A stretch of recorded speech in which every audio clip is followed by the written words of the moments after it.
I am TJ and this is Life Lessons. Story time. Last week on the 20th of July, me and my husband celebrated our first date 7 years ago. And I got tickled because I'm sharing this with you because some of y'all silly females probably would have looked at this as a sign that he ain't the one. So I was eating cherries last week and I got tickled thinking about it because on our first date that earlier that day, I've been eating about half a pound cherries. Okay. So I didn't, and this is going to be important later. So we go to the restaurant, we're going to have hamburgers.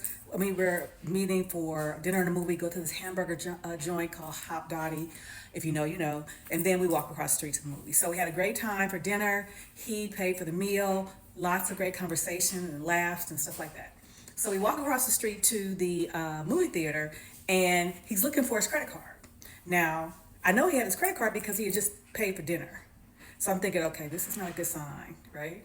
So I said, well, so he walks across the street. He said, I'm going to go back and see if somebody turned in my credit card. So I'm thinking, okay, well, if nobody turned in his credit card, we'll just salvage the date. I'll pay for the tickets. So I bought the tickets. He came back, and fortunately, somebody turned his credit card in. He said, I've never misplaced my card. I said, well, maybe you're a little nervous. So we laughed, and he goes to give me the money, and I said, oh, I already bought the tickets. And he says, no, let me give you this money. So he gave me the money. I said, well, please allow me to buy the popcorn and drinks or whatever, because he just paid for dinner. So we get in there, watch the movie. It's Equalizer 2, I believe. All of a sudden, I feel a rumbly in my tumbly. For any of the Winnie the Pooh fans, you know what I'm talking about. So I'm sitting there like, so I said, excuse me. I go to the bathroom and I have to handle business. Okay, so I'm thinking, okay, good to go. Go back, about 30 minutes later, tumbly is rumbly again. I'm embarrassed, okay? Because I got the bubble guts at the movie on my first date. So this is where the cherries come in.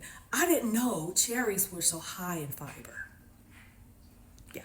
So that's why I was having to go to the bathroom. And so after the movie, I said, you lost your credit card or misplaced your credit card. That never happened to you. I've never had bubble guts on a date before, especially at the movie and have to leave the movie, not once, but twice. I said, well, I guess we both were nervous. So said goodbye. He gave me a nice tight hug, and that was our first date. Now I could have easily said, okay, this is a sign that he ain't the one, but I didn't. And here we are, 7 years later. Those are my thoughts. What are yours? Take that with you.